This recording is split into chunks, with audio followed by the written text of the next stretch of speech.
Assalamualaikum warahmatullahi wabarakatuh.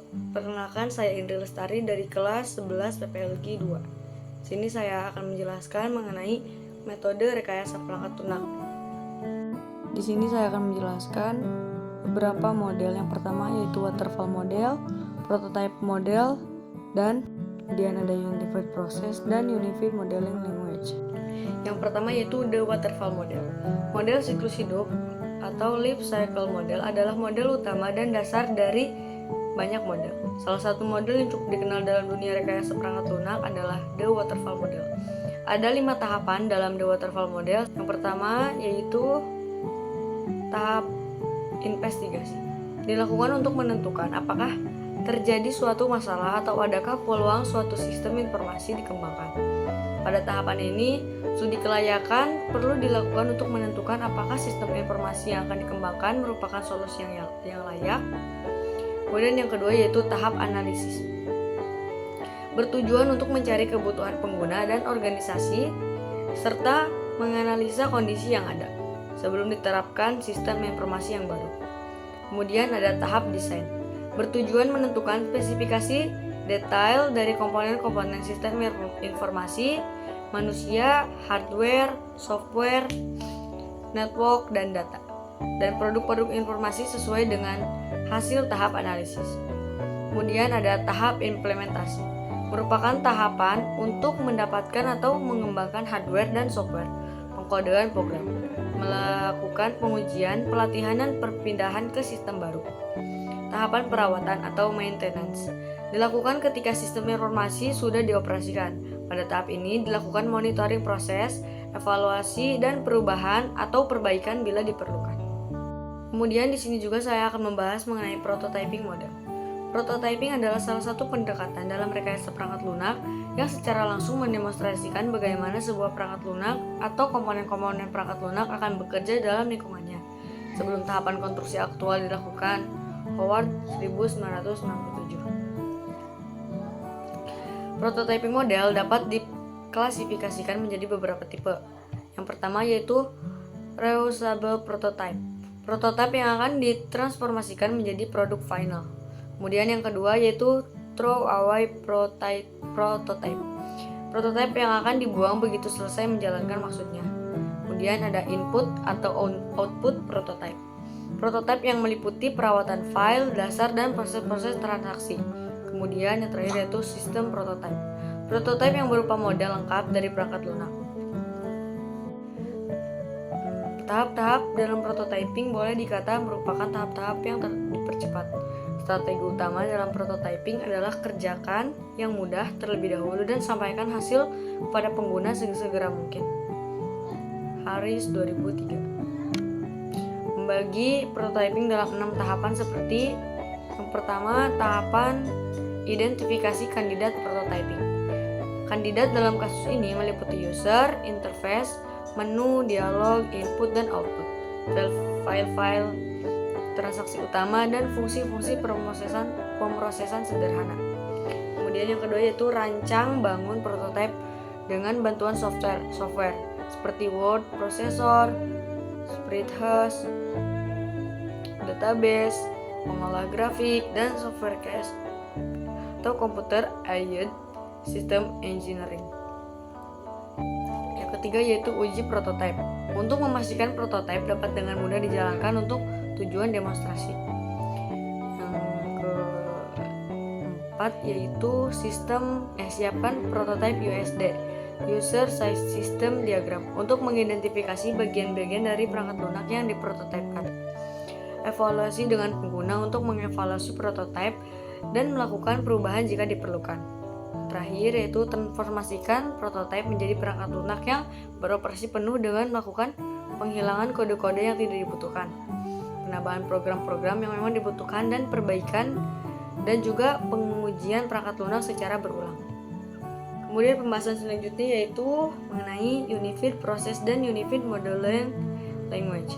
Unified Process atau UP atau kadang disebut juga sebagai Unified Software Development Process atau USDP adalah kerangka proses pengembangan yang bersifat use case driven, berpusat pada arsitektur perangkat lunak, iteratif, dan tumbuh kembang. Kerangka pengembangan ini termasuk baru dalam metodologi pengembangan perangkat lunak. UP dapat diaplikasikan pada berbagai skala proyek, mulai dari skala kecil sampai dengan skala besar. Dalam pengembangan perangkat lunak, dengan menggunakan UP, maka tidak lepas dari penggunaan notasi-notasi yang biasa disebut dengan UML atau Unified Modeling Language. Meskipun UP mensyaratkan penggunaan UML, namun UML sendiri dapat digunakan pada berbagai metodologi yang lain, bahkan dapat digunakan pada bidang selain sistem informasi. UML adalah bahasa pemodelan standar atau kumpulan teknik-teknik pemodelan untuk menspesifikasi, memvisualisasi, mengkonstruksi, dan mendokumentasi hasil kerja dalam berbagai pembangunan perangkat lunak. UML lahir dari penggabungan banyak bahasa pemodelan grafis berorientasi objek yang berkembang pesat pada akhir tahun 1980-an dan awal 1990-an. Kemudian saya juga akan menjelaskan mengenai 4 tahapan dalam UP. Pertama yaitu Inception. Tahapan ini merupakan tahapan paling awal di mana aktivitas penilaian terhadap sebuah proyek perangkat lunak dilakukan. Tujuannya adalah untuk mendapatkan kesepakatan dari stakeholder sehubungan dengan tujuan dan dana proyek. Kemudian yang kedua yaitu Elaboration. Tujuan dari tahap ini adalah untuk mendapatkan gambaran umum kebutuhan, persyaratan dan fungsi-fungsi utama perangkat lunak. Hal ini penting untuk mengetahui secara lebih baik risiko-risiko proyek, baik meliputi risiko arsitektur perangkat lunak, perencanaan maupun implementasi. Pada tahap ini telah dimulai rancang bangun perangkat lunak secara interaktif melalui aktivitas-aktivitas secara Business Modeling, Requirements, Analisis, dan Desain meskipun baru pada tahap awal.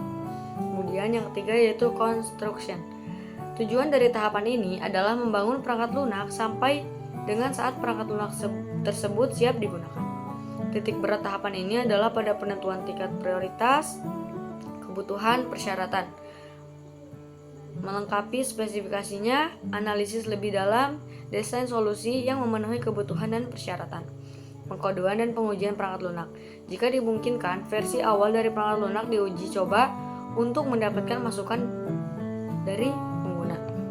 Kemudian yang terakhir yaitu Transition. Tahapan ini difokuskan pada bagian bagaimana menyampaikan perangkat lunak yang sudah jadi pada pengguna. Perangkat lunak akan secara resmi diuji baik oleh penguji, tester yang kompeten maupun oleh pengguna. Beberapa aktivitas seperti pemindahan pusat data dan pelatihan pengguna dan staf pendukung harus dilakukan pada tahap ini. Secara sederhana, UML digunakan untuk menggambar sketsa sistem pengembang menggunakan UML untuk menyampaikan beberapa aspek dari sebuah perangkat lunak melalui notasi grafis. UML mendefinisikan notasi dan semantik. Notasi merupakan sekumpulan bentuk khusus yang memiliki makna tertentu untuk menggambarkan berbagai diagram piranti perangkat lunak. Dan semantik mendefinisikan bagaimana bentuk-bentuk tersebut dapat dikombinasikan. Ada beberapa jenis diagram yang disediakan dalam UML, antara lain adalah yang pertama, use case diagram.